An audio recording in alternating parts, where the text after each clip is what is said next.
Well, thank you all for being here.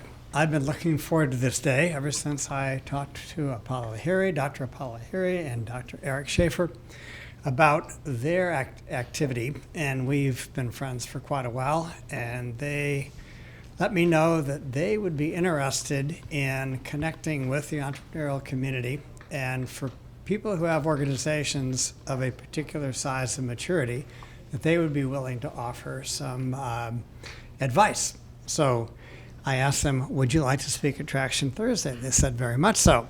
So that's what they're here to do. So I'd like you to welcome them, Eric and Apala.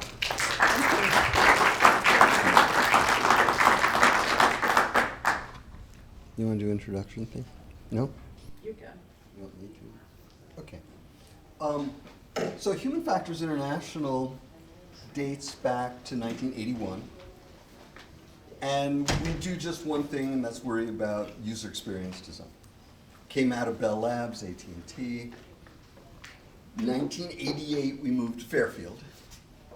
And since then, we've worked, we can't put logos on the screen anymore. They won't fit. But we've done about $1/3 billion worth of business. And we do fintech, telephony, medical, e-commerce, government. Caterpillar, sorry. But and so we spend all our time concentrated on this field of user experience. How many people have heard the term user or experience economy? Okay, lots of, what does it mean? Tell me around user experience. The economy revolving around UX development and its ecosystem. Okay, there's something around UI, UX. All right, does everyone have that in their head? No. Tell me. I said no. No? No, tell me. Okay. Because it's not really that. It's about how the consumer feels using a particular website or. You're selling an experience. It's not just websites. When you go to Paradiso, are you buying coffee? You're buying a social experience. You're buying a third space where you can hang out. That's what you're buying. So when we think about what we're offering, I don't even want to think about the hanging bed. No, it's probably really good. But when we think about what we're offering, we're crafting an experience, and that's what we're selling. And that goes a lot of different ways, but there's actually a profession of people that work in that field. So my doctorate back in the day is just in that. I'm an applied psychologist I'm an applied psychologist or an engineering psychologist. So my doctorate is how to understand how people function and optimize their experience, their ability to do things, their ability to feel compelled. And Apala's doctorate is in how my doctorate is really old and wrong and doesn't understand society, and we're a capitalist tool. And we are, because what the data shows over the years is that companies that have good customer experience ratings do better in the stock market. Eric, you're a capitalist tool. Okay, fine. But that is important. And so you may hear a whole bunch of different terms used, even like knobs and dial psychologist, right? So depending on what we're working on, but it's all the same thing. It's all human-centered design. So we understand how people function. There's this whole scientific field that looks at how to engineer that experience, where we can look at something somebody has to do, and it might be operating a lawn sprinkler, it might be a website, it might be any, and we can figure out how to make it self-evident. We can make it fast, we can make it error-free. And we can also deal with the emotional aspects of it. there is literally, $1 billion worth of research out there in how you do this job. Now, you can just think about customers more, cool, but there's a whole field in how to do it, and if you don't know terms like this, then you're guessing. And guessing almost always fails, I'll tell you why. Because people don't function the way you think they do. Everything you see, everything you remember, it's all an illusion. This is true. We were working for, what was it, Siemens? Yeah. Yeah. And so we're working with Siemens in India, and I've got their washing machine. Been using it for a year. And so they come in, they're like, we'd like you to help us look at this machine. It's cool. So one of the things is this control right here. I don't know if this will work on the screen. No, it doesn't. So this control right here, doesn't that look like a timer? Right? So the population stereotype is it's a timer. It turns out it's not. It's a mode setting. So I was setting it to 90 minutes, but in fact I was setting it to 90 degrees Celsius because of this little C up here. I was boil washing my clothes and wondering why they're faded all the time. It's like, thanks for that. And they had this whole control panel that we looked at, like there's 1,200, 600 no spin. Okay. So no spin. So if I press it and the light's on, does that mean there's no spin or there is spin? I can't tell. So I really want a toggle switch like that, where spin is on or off, right? And then I have this 1,200, 600. If the light's on, which is it? So what I really want is a toggle, spin this, spin that, right? And if you look at them together, what happens if I say no spin and they're both on? What do I do with that? I really want something like this. No confusion, simple and easy. Right? So we eliminate this kind of pain. When we do it, we think about the visual, intellectual, memory, and motor activity of the user. None of these things work the way you think you do. You do not see the way you think you see. You don't remember things the way you think you remember. You might think that, oh, I can be a good witness. No, you can't. No, you don't move the way you think you move. You have 3 different centers that are moving you.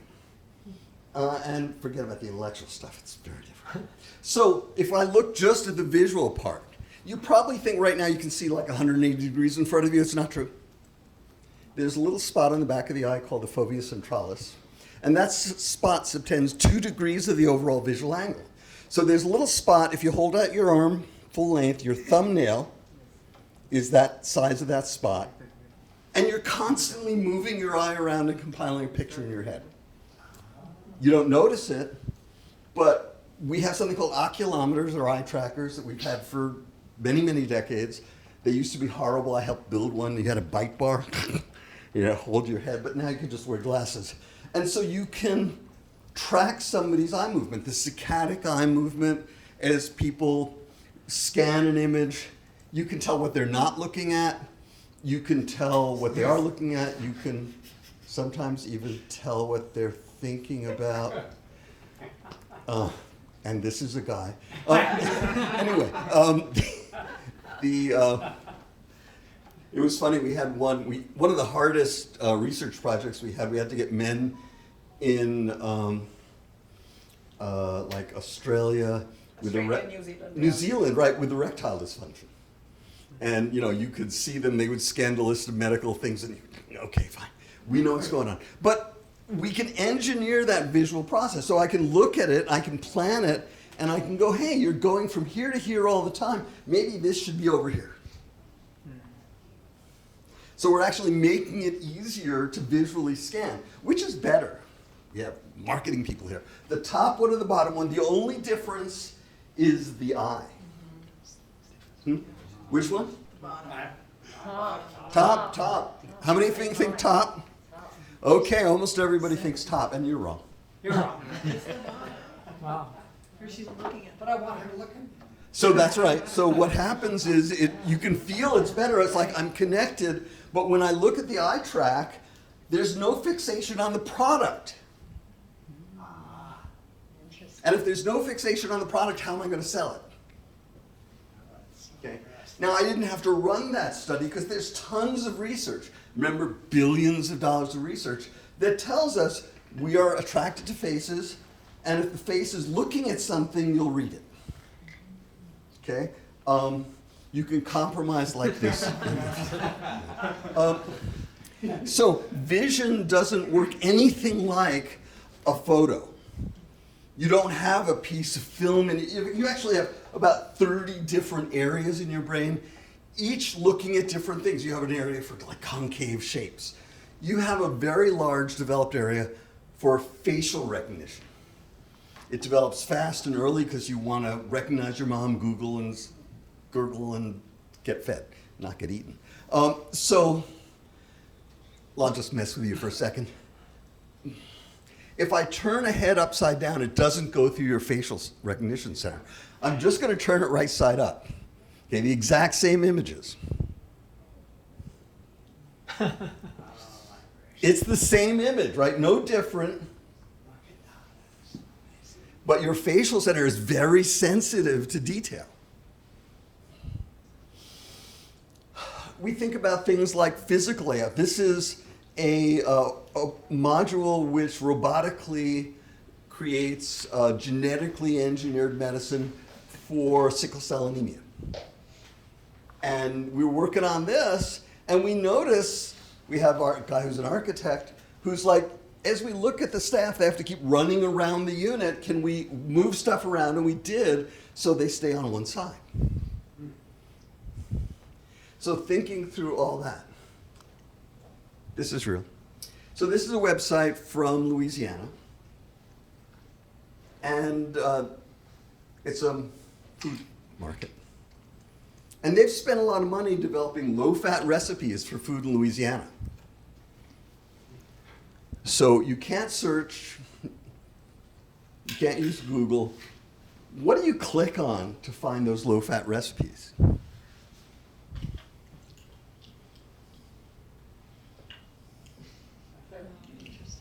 Cooking. Cooking. Ah, it's not there. Now what are you going to try? You're going to give up and try the search, which means it fails. I told you not. Yeah, that's right. That failed. So what do you try then? Not under cooking. Our food. Not under our food. It's actually under in-store, underneath floral services, and they have. If the user can't find it, the function's not there. So we spend a lot of time thinking about how to design websites and other things so people can find it. Understanding how people think about stuff and putting it together in a way that makes sense to them. This is from a university, and they have a section called Me. Inside of Me section is the phone directory of everybody. So inside of me is everyone. It's only consciousness? That isn't what they meant. So people get lost. All right. So what we have to do is to understand the ecosystem that we're designing for. And ecosystems, are so confusing because if you're inside one, like you're in Fairfield, you think, I kind of know this place. I know how people behave, what they want, etc. But you'll be surprised when you actually look at it from the lens of an outsider or use any of the social science research methods from anthropology or sociology. There's such surprises. And I'll start with an anecdote from my life. Later on, as I became a professional researcher and designer, I connected those dots. So I went to London many years ago, and I lived there for a while. Every time I would come back home to India, and we'd get together, family, friends and all, I just thought I was myself. But suddenly one day, my best friend said, "What is wrong with you? Why do you say thank you after everything? Who do you think you are? Have you become like some superior being?" Then I realized, oh, but in India, we don't say thank you because it's a relationship. It's only if you're a stranger, I will say thank you to you.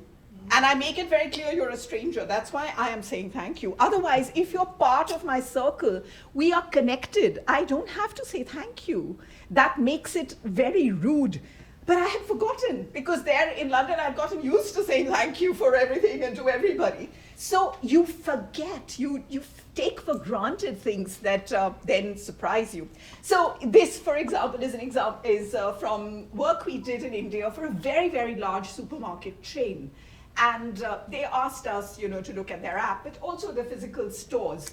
And they wanted us to recommend, based on something we had told them, that how your physical store is designed for people to come in and find stuff should reflect the same design on your website. So people don't have to relearn. The website works in one way. If I want certain kinds of biscuits on the website, I don't know where to go. Because in the store, I know the signage, I know where to go. No, they should all be pervasive. They should work in the same way. So they told us, look in the store. I think it needs to be more efficient. It needs to be, people need to find things quicker and get out and all. As we observed people in the store, there were whole families, firstly. It's India. It's very collective. The shopping was not about quickly in and out. It was a social event. People wanted to stick around in the shop because they came from far away. We have this saying called paisa vasool, which is it value for money? Everything is looked at, is it value for money? That trip we made from like 2 hours away from the suburbs to this shop, is it worth it? It's not worth it. If I come in 10 minutes, I'm out. No, I'm going to stay there for 1 hour. So the shop needs to cater to that.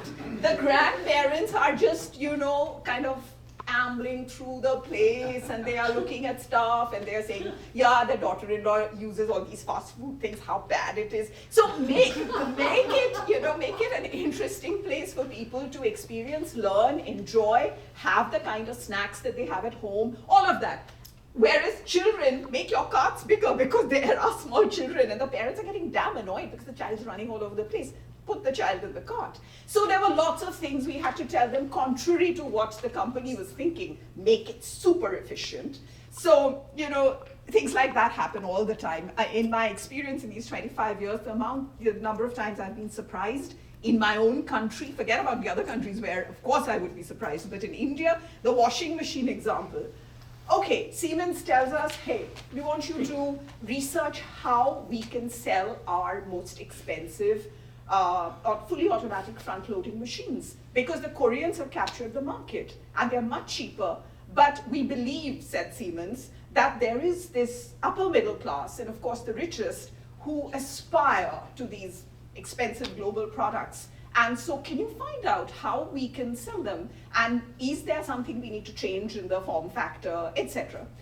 Okay, so we went in there. We should have understood before, because the Siemens team came with us, their chief designers and all, and they almost had heart attacks several times there because they are inside the house and they're like, okay, how's the washing machine being used now?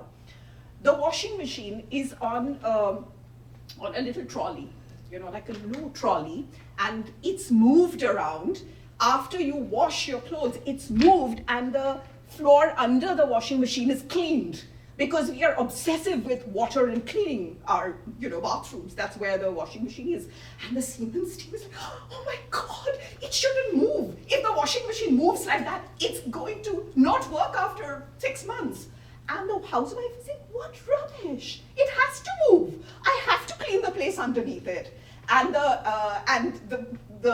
we are looking at washing machines not just from Siemens, from everywhere, all the Korean washing machines and all. And the German designers are, and my God, the noise this Korean machine makes. Good God. And the housewife is saying, that's how I know it's working. If it was silent, I wouldn't buy it. Because I don't know if the power is off or what's going on. So it took our German colleagues from Siemens. Yeah. Punjab, really. No. Which one?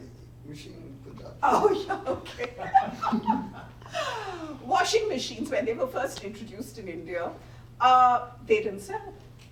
Nobody bought them because we all, have fortunately or unfortunately, cheap labor, right? Access to cheap labor. So everybody has maids who come and wash clothes in the house and all of that.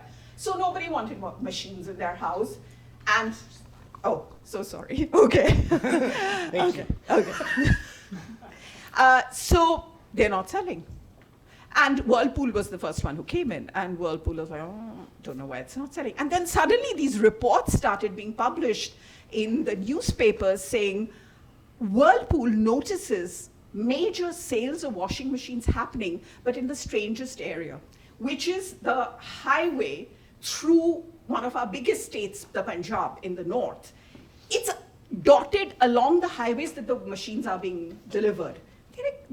There's nothing there. I mean, they're just these restaurants, which we call dhabas. They're makeshift restaurants, but they offer wonderful fresh food for truckers, you know, and anybody who's traveling on those highways. But the truckers stop there. They have these string beds, which we call charpoys. The truckers sleep there for half an hour, 1 hour, have their, you know, lassi, mega, big pegs of lassi. We call them pegs of lassi. And the fresh chapatis and all, and they are on their way.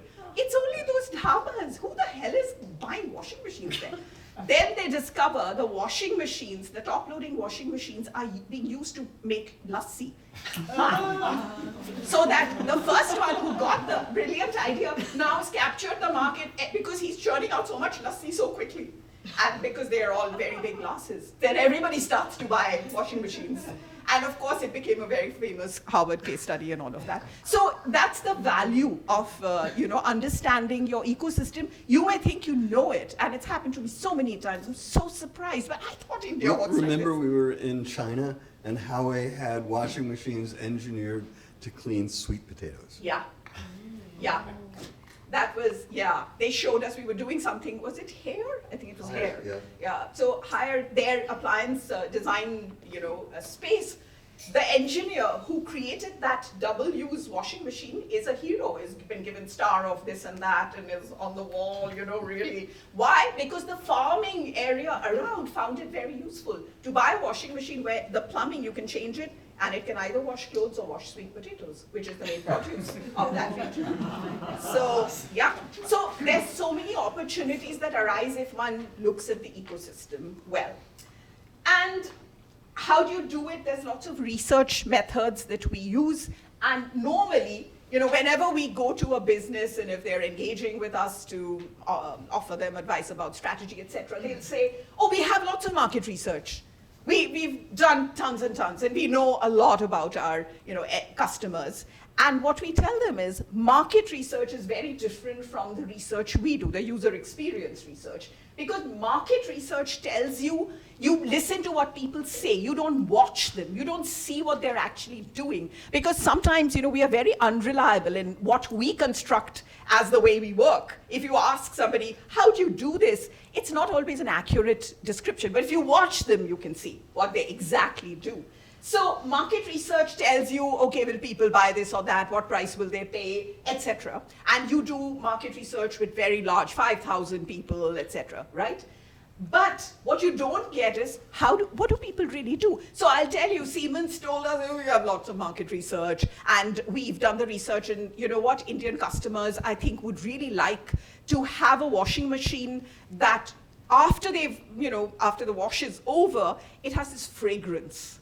I think they would love it. And we asked them, so is that already developed?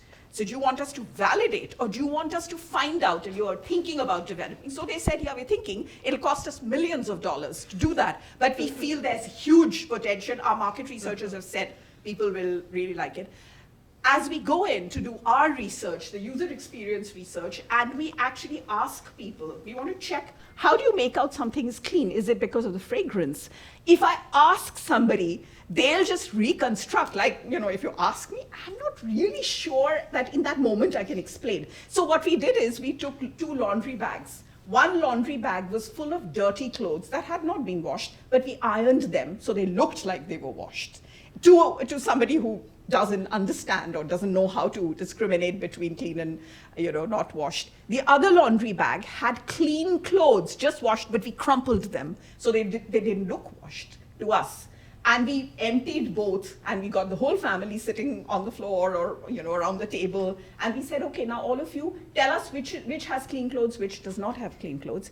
It was such an experience to see how it's a collective decision firstly, and second, like everything else, even the neighbors sometimes came in. But yeah, that happens a lot. Neighbors will come say, what are you doing? What is this? What is that? Etc. But anyway, so then they use touch, then they use smell, then they use sight, all of this. Is it just smell? No. The housewife is telling the husband, what are you just looking at it? That's not enough. You have to touch it, and you have to touch it like this to see if that crease is real crease or not, and where the spots of dirt are. So we asked them, but if the smell is fresh and all, smell fresh doesn't mean anything. We have to look at everything else. So we told Siemens, don't waste your money on this. I know your market research said, if you ask somebody, do you like this fresh, nice smell? Am I going to say, no, I like horrible smells? And so, no, I will tell the market researcher, yeah, I really like good smells. Do you remember? So Walmart lost $1.2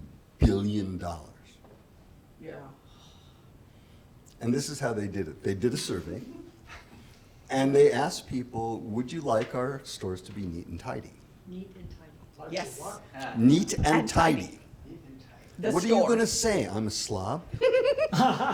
So everybody goes, I want the stores to be neat and tidy. So they spend all this money to tidy up their stores, no more stuff all over the place, and sales went Wow.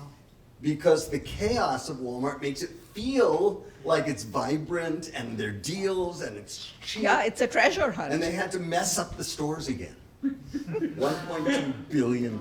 Yeah, yeah. So surveys are, you can't ever rely on just surveys, which market researchers do a lot. But so you have to complement different methods. And we constantly tell business owners and our clients that without understanding your ecosystem, you're missing a lot of opportunities, and you're often barking up the wrong tree. And you realize only too late that this was my brilliant idea, but nobody wants it. So, yeah. And maybe you can talk about, Oh, this is just a we Sure, this didn't one. talk about that yet. oh, this one. Okay, you can talk about No, we that. talk about it. So I think we talked enough about the surveys and what it does, but this, and again, you ask people, they say a lot of things. You think about the times you've been intercepted at some mall or whatever with some survey, and it's like, yes, yeah, I'll do it, yeah. At least in India, it's a very okay, I'm being nice to you. You'll be paid for that survey that I fill up. So I'll just say whatever. Doesn't mean I really seriously need any of that. So that's what happens if you depend on surveys. People say one thing and you produce something or create something, and then actually that's not what they want. That's not what they were going to do. So you have to do what anthropologists did, understanding society, understanding people. You have to do that. There's no escape, no alternative to that. And this is, by the way, part of why polls don't work. Have you know? So India recently had a election, and on TV, the CEO of the polling company was crying, Yeah. literally crying on TV. Yeah. It was off by 25%. Yeah. And in the U.S., they do polls, and they poll people, asking them to click on an email or something like that, which selects for people that are gullible. So most of the polls are looking at people that are gullible. Think about it. Anyway, so what we're trying to do is understand how people think about stuff, mental model. If you build what you're going to build around your view of things, the left is the way a banker sees budgeting. The right is the way a customer sees budgeting, and it's completely different. So the banker builds a facility, and the customer goes like, what the heck is this? I can't find anything. We also have to understand the flow of the work. This is from a medical trials application. The left side is the forms as they were provided. The right side is the order they were used in. Oh, good. One last thing in this space. As you're thinking about any business today, you can go, I'm giving you something, it's in a box. I got a solar facility, you got it, it's in a box, just order it. I got a hanging bed, it's in a box. Okay? But most success comes when we look at it as a service experience. And a service experience, it means I don't think about that ecosystem as just, I've given your solar system in a box, but I've provided you a wrapper around whatever it is it takes to run a solar system. Okay, we've got another area. So we've been talking about the idea of making things easy to use. There was a change that happened, what is it now, 15 years ago? yeah. About 15 years ago. And it actually dates back, my doctorate back a million years ago was in this. You can look at things in terms of whether they're easy to use. You can also look at them, we use the term PET, persuasion, emotion, and trust, in terms of how compelling they are. This is a different set of research, and it's potentially very evil. So our training division, when we first came up with this, we built courses, and I was like, can I exclude people? So in our consulting, we don't work for tobacco, alcohol, most military. Weed Yeah. is okay, right? But we have boundaries around that. What was the other thing? Gambling, we don't work for gambling. And I was like, can we not let them in? And they were like, nah, legally we can't do that. This is a great story. The study was run in a park in Seattle. And in the park in Seattle, there are winding trails. And there's a trail that comes up and then goes up to a rickety suspension bridge 230 feet over a raging rapids. And the research team went, and at random they would pick a guy walking along the trail before the raging rapids, and at random they'd pick him after he got across the bridge. And the researcher would come up with a clipboard and she'd ask a bunch of questions. Okay? And the research study checked which of the guys were more likely to ask her out on a date. The ones before the bridge or after the bridge? After, After, why? because he was excited.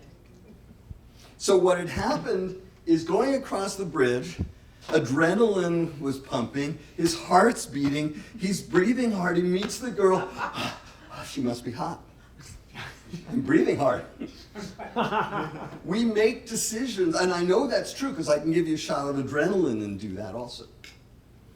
So we're influenced by our physiology. So remember, if you want to go out on a date, pick like a scary movie, something like that, that'll work too. So this is from our basic class. Every one of the blue dots is a different method you can use to influence customers. This can be very evil, but also good. So a research team goes to a shopping mall and they set up a table, and at random, half the time they have 6 flavors of jam, half the time 24 flavors of jam. And with 24 flavors, more people come over. Which sells the most? 6. 6. Yeah. 30% buy with 6. What percent would buy with 24? 3. Hmm? 3. You saw the study?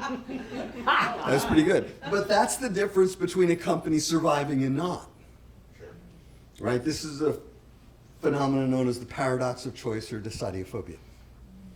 So, for example, this is a software package that offers student loans, and this is the list of loans you have to choose from. They're losing customers because they're giving them too many choices. One more. Psychologists love messing with people. I'm going to show you a red circle. And now I'm going to show you another red circle. They do not look like they're the same size, right? But I absolutely promise they are. We judge things by context. So we're working for Macy's. I can say it here. Oh, actually, anyway. And we're in meeting with the president of the .com.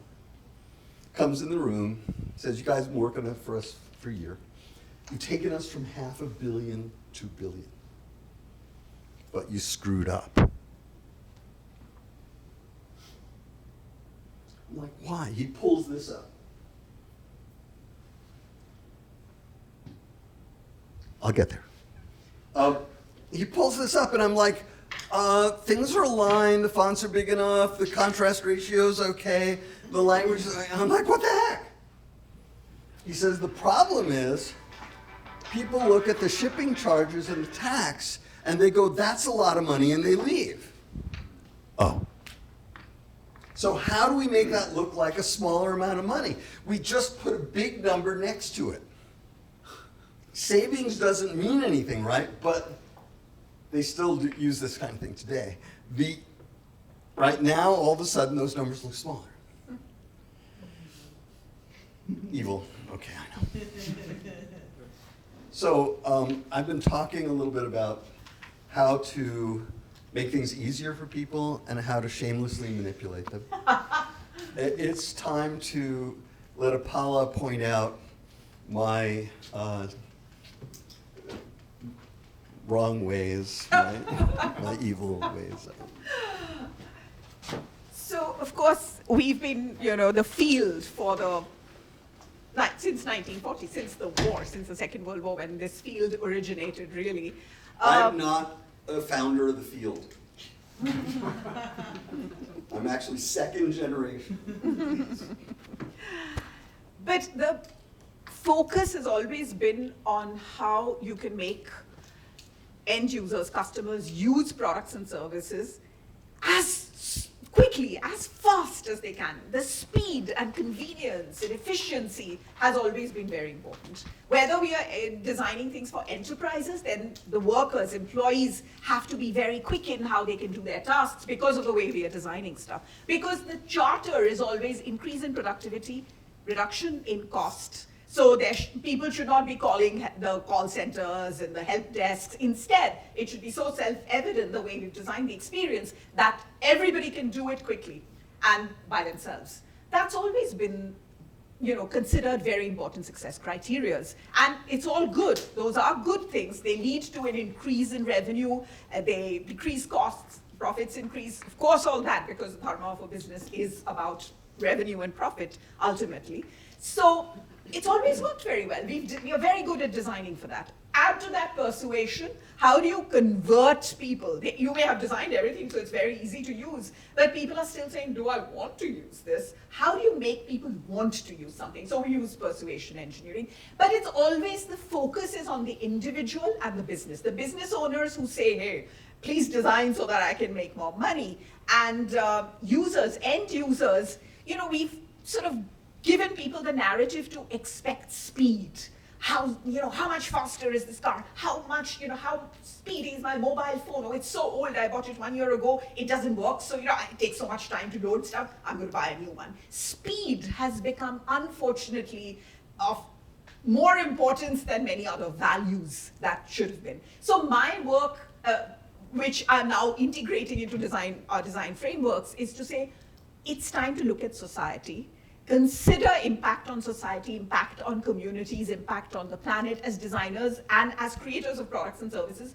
You need to look at that because of where we are in the world we live today, a precarious world. So how can you shift from just looking at efficiency, individual efficiency, productivity, and of course profit, to including societal factors, including factors that make our planet perhaps survive for longer. So in order to do that, I drew from what is called the social solidarity economy. This is a framework that is used and has been used very successfully in Italy, France, more than France, Italy, Greece, Spain, when they had terrible economic downturn. People were starving, there was no food available, etc. So they reorganized in local solidarity communities and said, the local ecosystem will provide all of us with enough of what we need.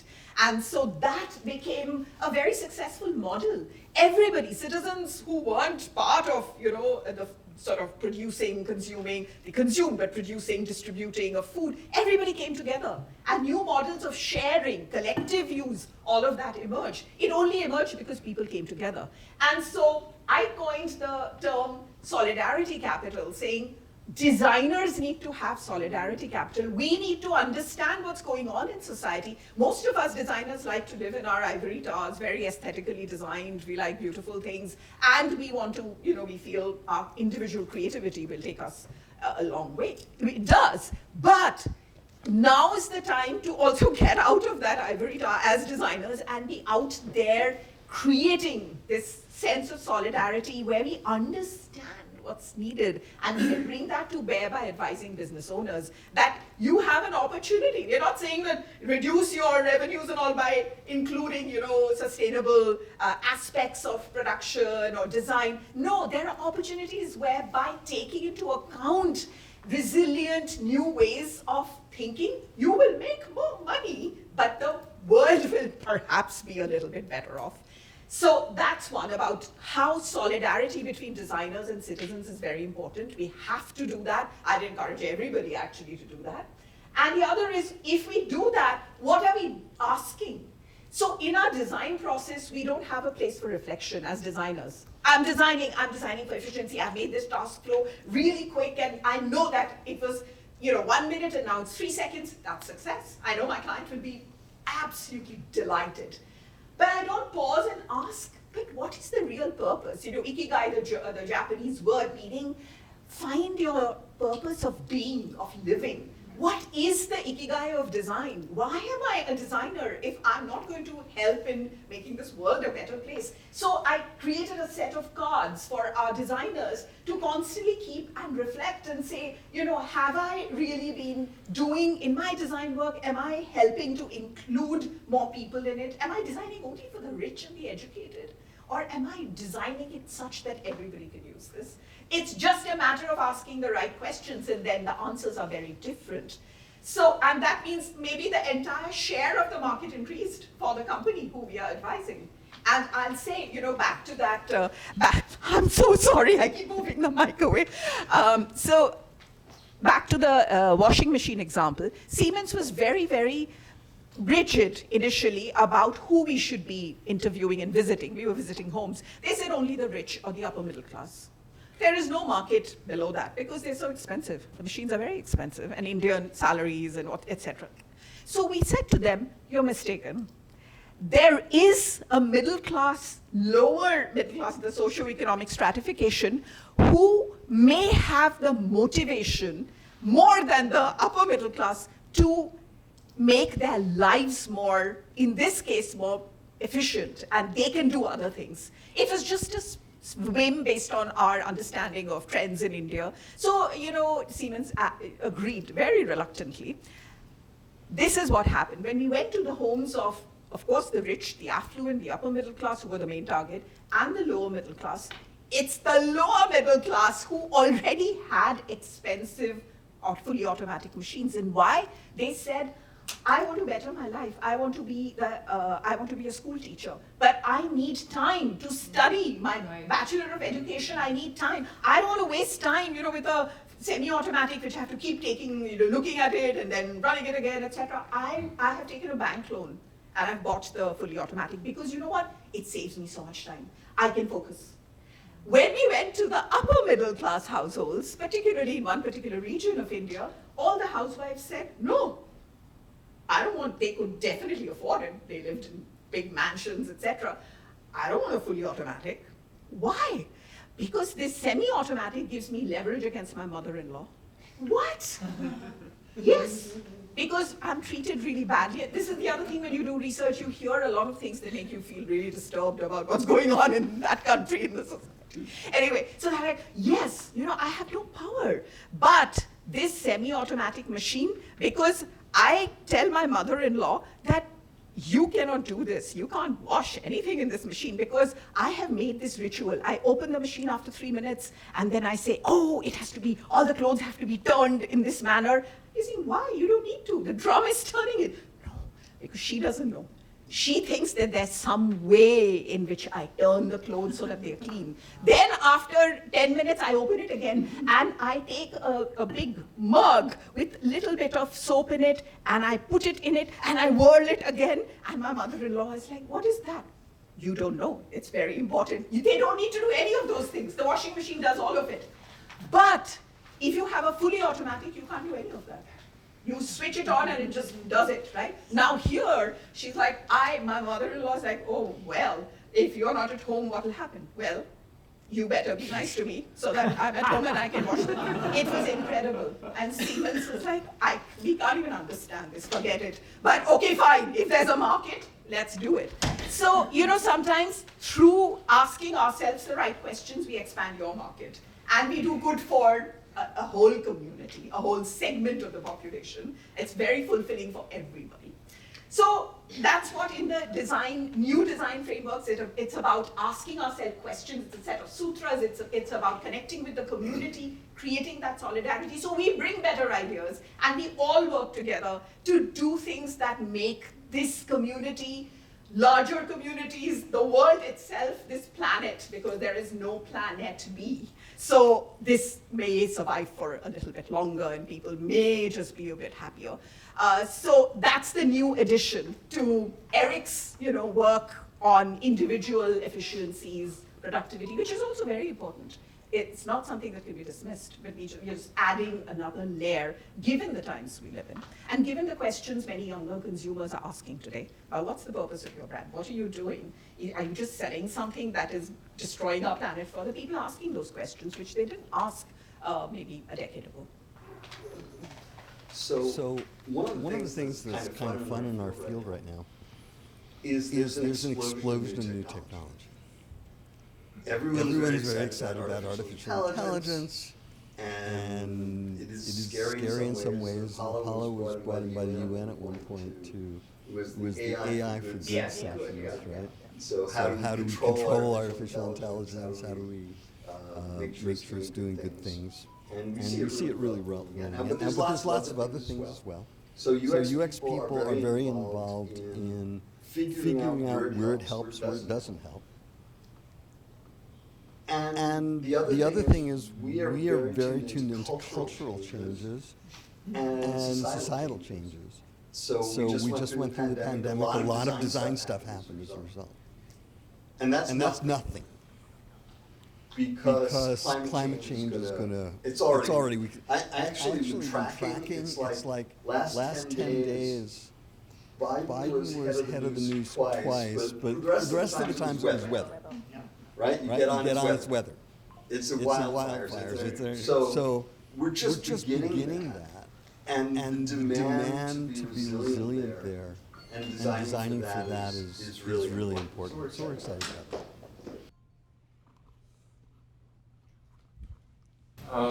How effective is just reaching out to your customer base, like after you've gone through a process with them and just connecting with them about the questions of the user process? To understand your end users, the final buyers of your product. So as long as, as long as, I know you're feeling so frustrated because I can't hold the mic in the right place. She keeps switching between, is it the clicker, is it the... So as long as it's not the person who's created that product or owns the product, then your end users generally are not always the most candid. And it depends on the culture, Do funky facilitators. Well, so depending on the culture, in some cultures, your end user will never tell you the truth if you're the owner of the business or you are somebody senior in the business and you're coming and asking the end user about their preferences, how they like the product. They'll never tell you if they don't like it. In cultures which are more individualistic and less hierarchical, like the US, there's more candid, like, okay, this is what I don't like. But the best practices have trained, third party, maybe somebody who does not in some ways look so senior, and that's where he's saying funky facilitator. We had a method we used many times when we send younger people. Talk about how it started, come on. Oh God, all these stories here. So it was in India, and one of the largest furniture manufacturers in India wanted us to look at shanty towns and see if they could create something for the shanty towns, which would be completely different from all the high-end furniture they produce for the rest of, the population. So we went in to the shanty towns across many cities in India.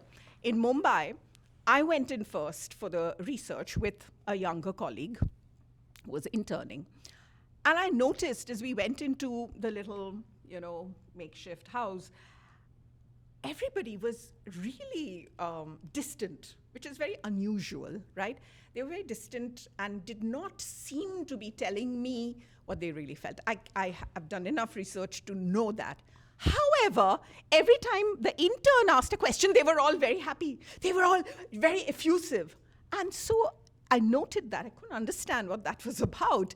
And we repeated that a couple of times with other senior colleagues, pairing with junior colleagues or interns. And it was the same thing. That particular socioeconomic segment was particularly nervous about saying something to people who looked like they came from another income segment, like some of us may have, and that they look as if they are figures of some kind of authority. They did not want to say anything. But the moment it was somebody who looked like, oh, she's a kid, they were very happy to talk to them. So we realized that sometimes sending someone who doesn't threaten that end user with a feeling like, oh, if I say something wrong, maybe this person is not going to be happy. They don't feel that. They feel comfortable. So the trick is you must always make sure, ideally a trained researcher, or otherwise people who will not intimidate, the researcher is not trying to, but will not indirectly or, without thinking about it, intimidate the end user. Then you'll never get the right data. And it'll always be incorrect decisions based on the data. So it's better to have trained researchers go in and do that voice of customer or listening to customers say, etc.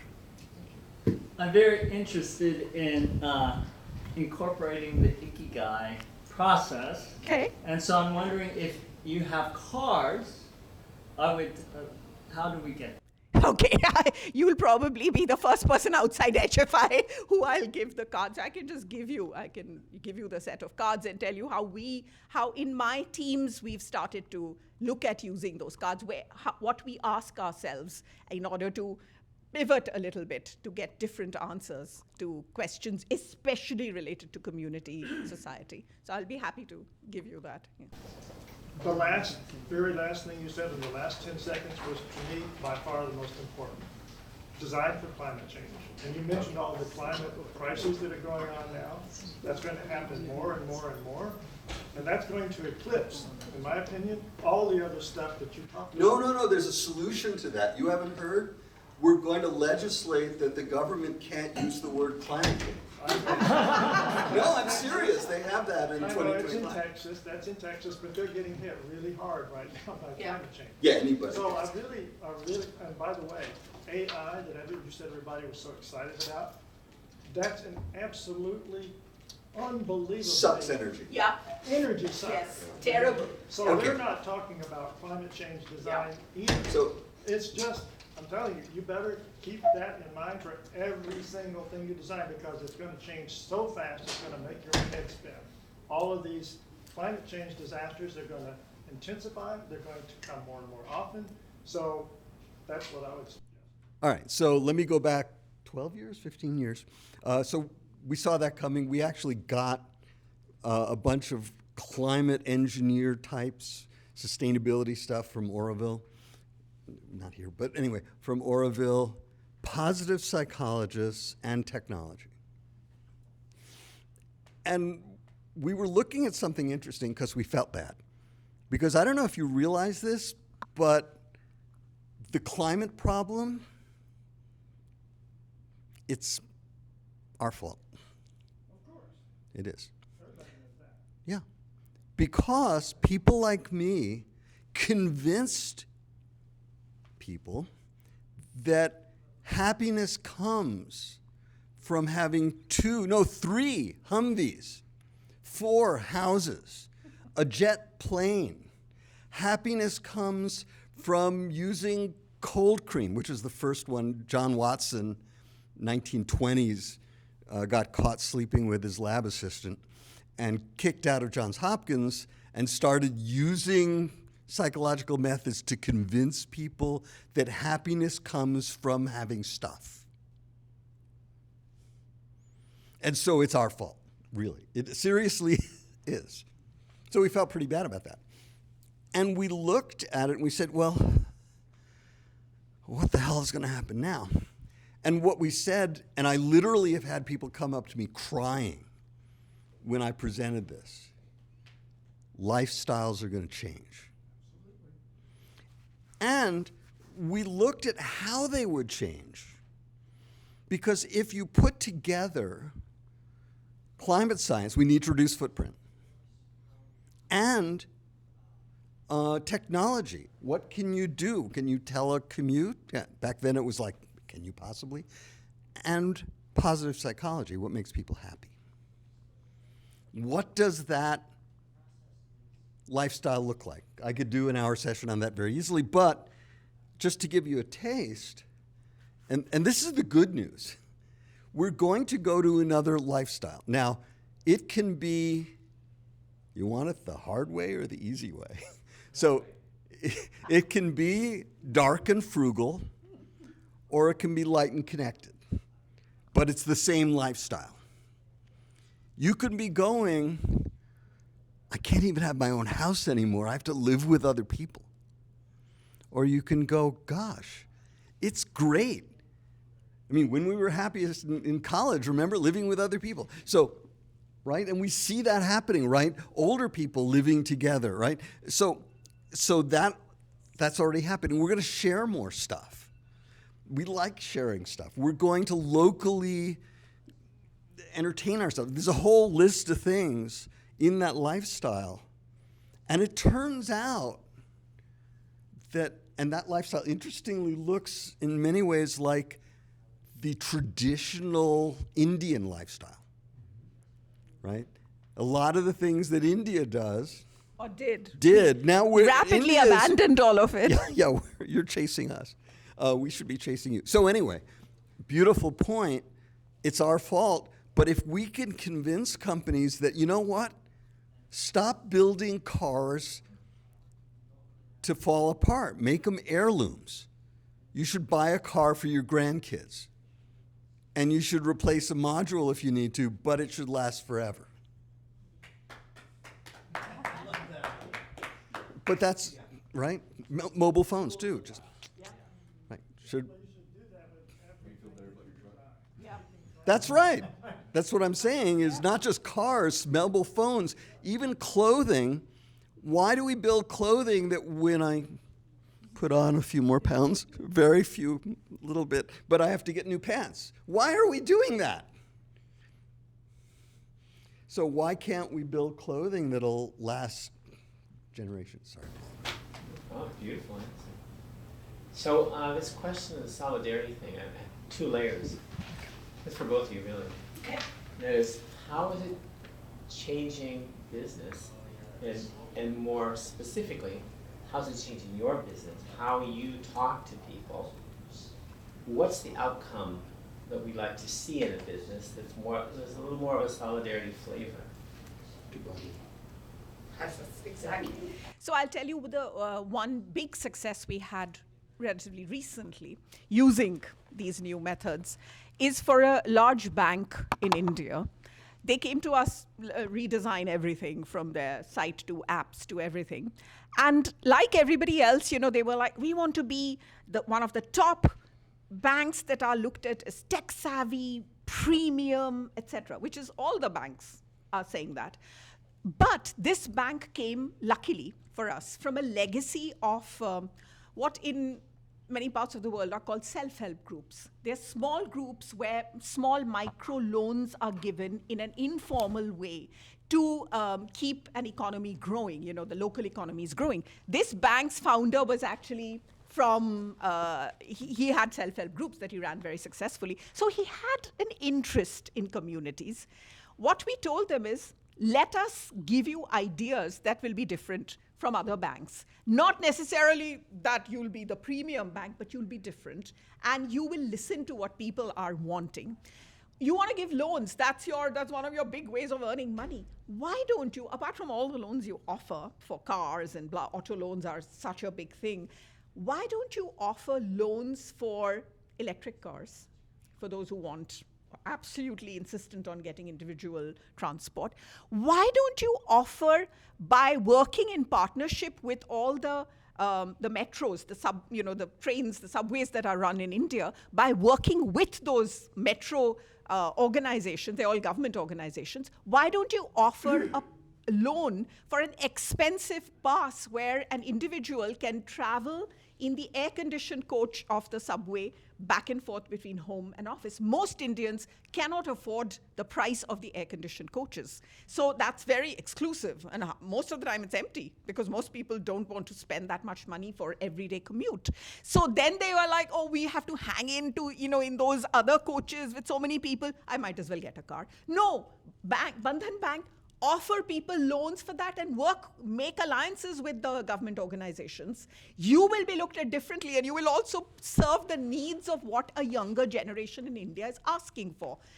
Then we said another thing you can do is work with the big broadband providers in India and provide loans for making a really nice little home office, which has everything in it. Again, most Indians wouldn't be able to afford, having a really nice home office with the best broadband connection, best devices, and privacy, sound sort of boards around, etc. Why don't you offer that?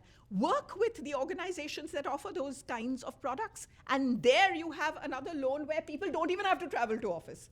They'll be so happy. Give them a Starbucks or whatever local coffee shop voucher, so when they want to leave their home office, they can go to the nearest one and work. Give them loans for all of these things. And so that came from building that understanding of what the community was asking. So what happened, one of the things, and we were going to mention there's a couple of things we might be able to help with. One of them is an organization's North Star. So the North Star is what is the user experience thing that differentiates you from competition, right? It's like you're a bank. Well, we've done North Stars for many, many banks that are all different, right? So FedEx has a great North Star. It absolutely positively has to be there overnight. They've made billions on that, right? So that is something that's their position. So we did studies that let us know, first of all, for the Bandhan customer, they were afraid they'd lose their money, but they were also afraid for their kids because society was very unfair. This made us happy because fear, food, sex, and survival of progeny are the main drivers for people. So we had a hook. And then we looked at this, we said, well, what we'll do, the North Star for them is we're the bank where you can benefit personally while helping others and the nation. Cool. So that became their North Star. That's their differentiator. That's their position. And this is the homepage that we designed. The yellow things are just notes about the persuasion methods we're using. Many dark arts built into that. But the interesting thing was that the new users we got from this, 24% increase. And that was in the 6-month statistics. Yeah, 6-month statistics. Yeah. And female users went up 67%. So we were pretty happy about that. So if I was wishing for you each to have a great organization, one that would grow, the first thing that I would recommend is to have a very clear North Star. A North Star is not a function. Okay? If you provide credit cards in 3 minutes, your competitor can do credit cards in 2.5. So it can't be a function. It also shouldn't be a deal. If you're cheapest, that just spirals to the bottom. And if you give me something like your competitor goes, get solar, we'll give you a toaster.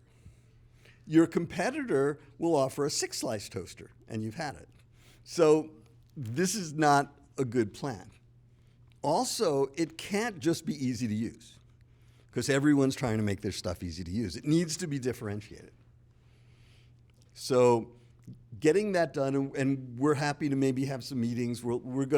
We have a new pro bono program. Yeah. We'd like to offer some pro bono advice. So if you need, on your North Star or any other aspect of design, we're happy to do that.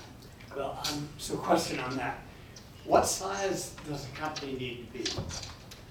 And I don't have an idea in my mind. I need to know from you.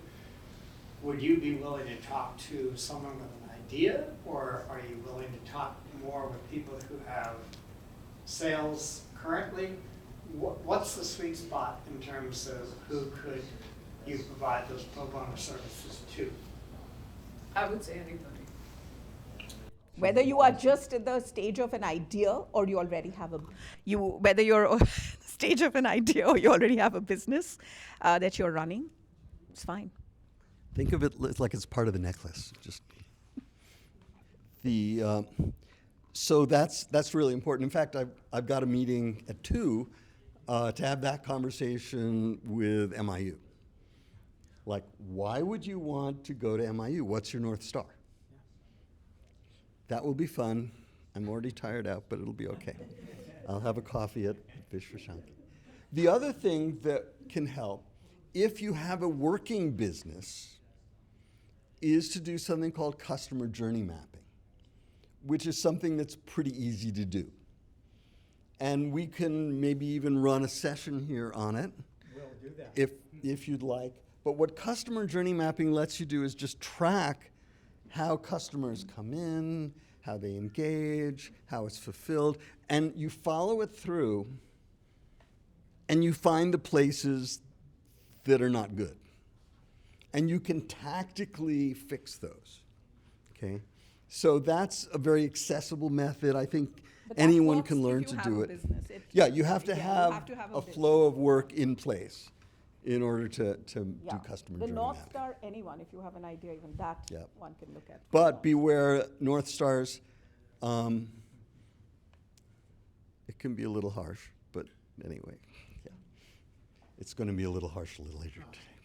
It is now 1:16, and I think a huge round of applause.